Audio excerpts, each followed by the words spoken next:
All right, guys, I got this letter from Ligonier Ministries. I thought it was very encouraging. I wanted to read you a portion of it. Listen to this. Sanctification is the ongoing process of being molded by Jesus into his image. Okay, we're just going to skip there. It seems, however, that discipleship has fallen on hard times. False teachers abounding, even as many professing Christians look for shortcuts to the holiness that God seeks to produce in us. Growing in grace requires intentional discipleship in the things of God. As God works in us by his Spirit, we work out our salvation in fear and trembling. That's Philippians 2:12 and 13. R.C. Sproul taught us that sanctification requires diligently attending to the means God has given us. Here's the part that really stood out to me. The growth may be slow, almost imperceivable at times, but it is sure. I think a lot of times we're beating ourselves up because we're not where we need to be with God. But we don't see what really God is doing in our lives. God is always working on us, even in our disobedience. Written into the disobedience and written into the sin is its own consequences, its own lesson, its own classroom. And yet, Paul really understood it. He says, the good I want to do, I don't do. And it's the bad that I know was wrong that I end up doing.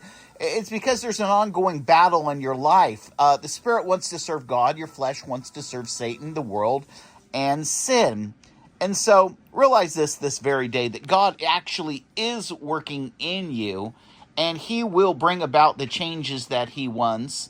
You don't see it. I don't see it. I feel like I'm oftentimes, as I think I'm drawing close to God, within minutes later, I think I'm going backwards with God. But God is doing a work, maybe in a different area of my life, that I didn't think needed messing with. But he wants to mess with it. He wants to fix it.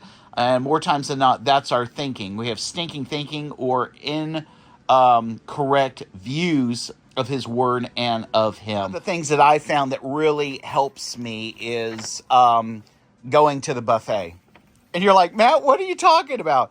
Here's the thing. You have to have a buffet of different sources that you get the word of God, and a buffet of different people that believe in God. And what I mean by that is, would you rather go to a steakhouse, or would you rather go to a buffet that has everything that the steakhouse offers?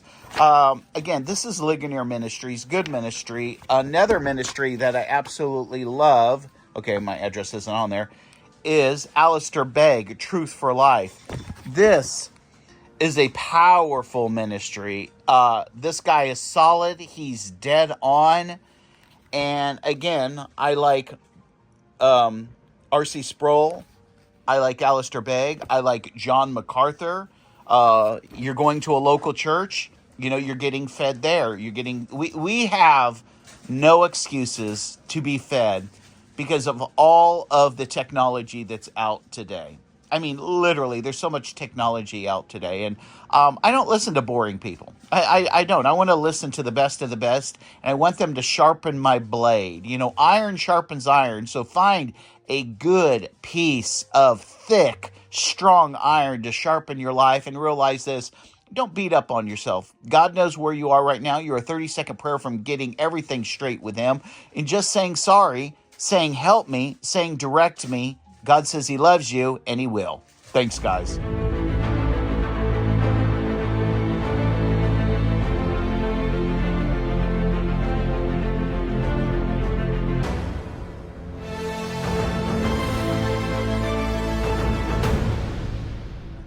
Just stealing a donut bowl? I was having a moment with the Lord, and you're stealing his donuts. I'm a part of this moment. That's terrible. You really are eating the Lord's donuts? You ate the Lord's donuts. Well, they're all the Lord's donuts. So we're eating the Lord's donuts. Yes, the Lord is sharing his donuts with us, and we praise the Lord for the donuts. I like it. Guys, here's what I'm reading today. Listen to this. It says, let the wicked forsake his way, and the unrighteous man his thoughts. Let him return unto the Lord, and he will have mercy upon him, and to our God, for he will abundantly pardon. Guys, I love that. God will abundantly pardon. Listen to the next verse, very familiar verse for you and I. For my thoughts are not your thoughts, neither are my ways your ways, saith the Lord. For as the heavens are higher than the earth, so are my ways higher than your ways, and my thoughts than your thoughts. For as the rain cometh down and the snow from heaven, and returneth not hither, but watereth the earth, and maketh it to bring forth a bud, that it may give seed to the sower and bread to the eater, so shall my word be that goeth forth out of my mouth. It shall not return unto me void, but shall accomplish the thing which I please, and it shall prosper in the thing unto I send it. Wow.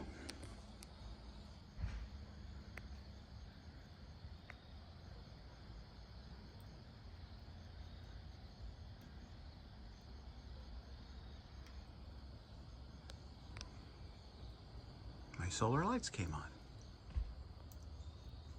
I'm in heaven. Guys, we are in Oak Grove, Kentucky. I met a couple guys in here, and I tell you what, we had some great chicken. It's called the Golden Bear. Again, we're in Oak Grove, Kentucky, so if you happen to be driving by, you need to stop at the Golden Bear and get you some golden fried chicken, because it was downright delicious. Bathrooms were clean, they were courteous, and we got to talk. And there's my cat.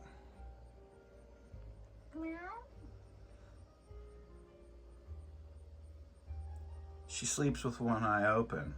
I like it. Smart cat. Are you a smart cat? Are you a smart cat? Let me see those paws. Let me see those paws. Yeah, let me see those paws.